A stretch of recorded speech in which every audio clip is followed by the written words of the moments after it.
Yesterday, about 80,000 sleeping Bitcoin moved. Wallets created in 2011 silent for over 14 years. And of course, everyone is panicking. Twitter's going crazy. It's Satoshi. Massive dump incoming. But if you know me, you know I'm not here for panic clickbait. You know I'm not that into emotions. What I see here is a heavy, deliberate move, and maybe a signal way deeper than a simple sell-off story. Let's break it down together. So, first, the facts. 3 old addresses, inactive for over a decade, what we call zombie wallets, moved 10,000 bitcoins. Then 5 more. Total, 80,000 bitcoins. Back then, it was dust, not even $1 each bitcoin. But today, over 8.5 billion USD. But no transfer to exchanges, no proof of selling, and it's just wallet-to-wallet moves, address to address. So should we panic? No. Should we watch closely? Definitely. Why do I say no need to panic? The fear sellers on YouTube and Twitter are yelling, it's gonna crash. But they forget that 80,000 bitcoins, even dumped in one go, would get absorbed by the market in a few days, 10 days max. And if it's an OTC transaction peer-to-peer, you won't even feel it. That's not the danger. That doesn't change a thing. According to on-chain data, some analysis even suggest these wallets might be part of a much larger batch, up to 160,000 bitcoins in total. That's over 17 billion. But still, that wouldn't change a thing. But like always, in this space, it's not reality that scares the crowds, it's not math, it's not logic, it's the imagination. And as soon as an old wallet moves, the wildest theories come back. So let's try to go farther and talk about those theories. Let's pause on the first theory that made the rounds. Some are saying that it's Roger Ver. Seriously? Why do they say that? Because the first transaction wake up, the wallet wake up happened toward Bitcoin Cash. But personally, I don't buy it for 1 second. Roger, the guy gave up his US citizenship, has lived abroad for years, dodges regulation like the plague. I don't see him popping up now with 80,000 bitcoins, especially all at once. He knows the blockchain is public. Big moves are noticed instantly. And with his legal issues, stuck in Spain under watch, now is really not the time. And by the way, if you want to help Roger, click in the link in the description and sign the petition. So no, to me, this smells more like an early Chinese miner. Just that. The kind of guy, who mines on CPU between StarCraft matches with a fan as cooling system, something easy. We'll come back to that. But my theory is not as sexy as others, and as always in this space, when the facts are too sober, imagination takes over. So yeah, the rumors keep coming, even dumber than the Roger one. Some say it's Nicolas Kokalis, founder of Pi Network, who is actually Satoshi, by the way, and he wants to sell to found Pi's marketing. Well, okay, sure. Some are talking about quantum, the quantum theory. Maybe it's a quantum computer that cracked old keys. But theoretically, technically, we are not there yet. People are talking about maybe it's someone getting out of prison. Maybe it's even Ross Ulbricht. Possible, but it's not him. Ross never had this kind of wallet that I know of. But the price and ID, I kinda like it. What else do we have? Oh, special shout out to the XRP army. They are all hyped because apparently this happened right as Arthur Brito, XRP Ledger co-founder, resurfaced. Really?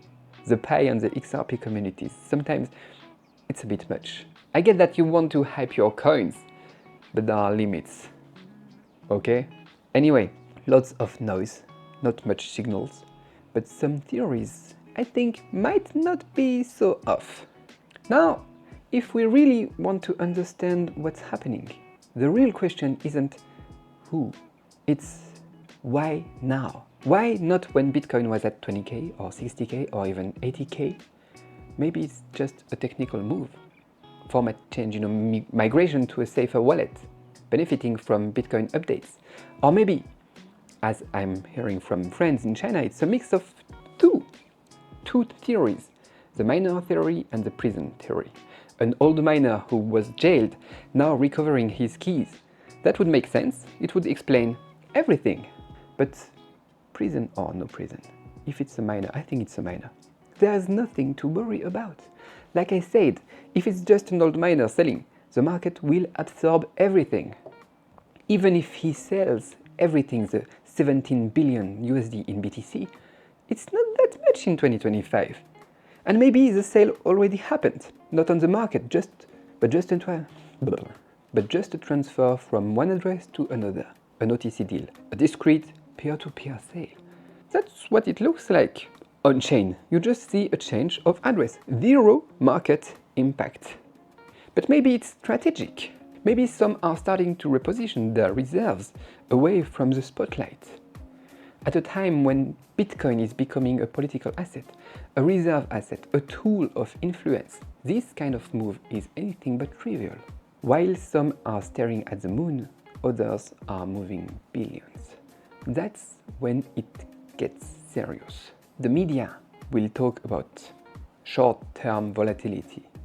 Me, I'm talking about control. What we just saw, it's maybe just a transfer, but it's also a reminder. A reminder that the biggest BTC fortunes are asleep and they can wake up anytime. And what I worry about is, what if these Bitcoins are already in the hands of big structures?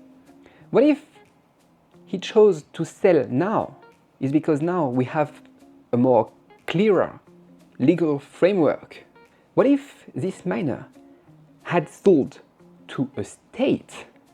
Because an OTC deal of that size, if that's an OTC deal, who else could be the buyer unless it's a private entity backed by a state or a state directly, some kind of elites?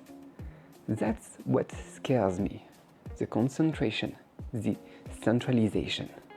There is also talk of the possibility of a hack. That would worry me too, because we'd have Bitcoins leaving the hands of a person with values, a true holder, and moving them to those of an unscrupulous person. Bitcoins held by bad elites or bad hackers. That would break my heart. So, what do I take from this 80,000 Bitcoin move?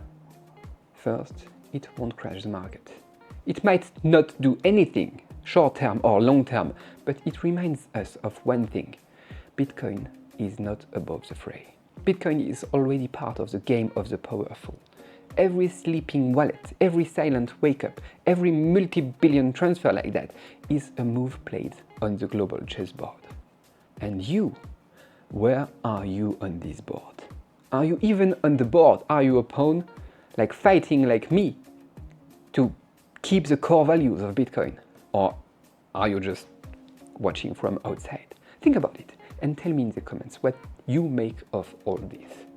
If you want to understand what others don't, how whales move, how states infiltrate, and how to protect yourselves without being a tech expert, I've got a private space where I share my real methods, my tracking tools, and the stuff I never show on YouTube.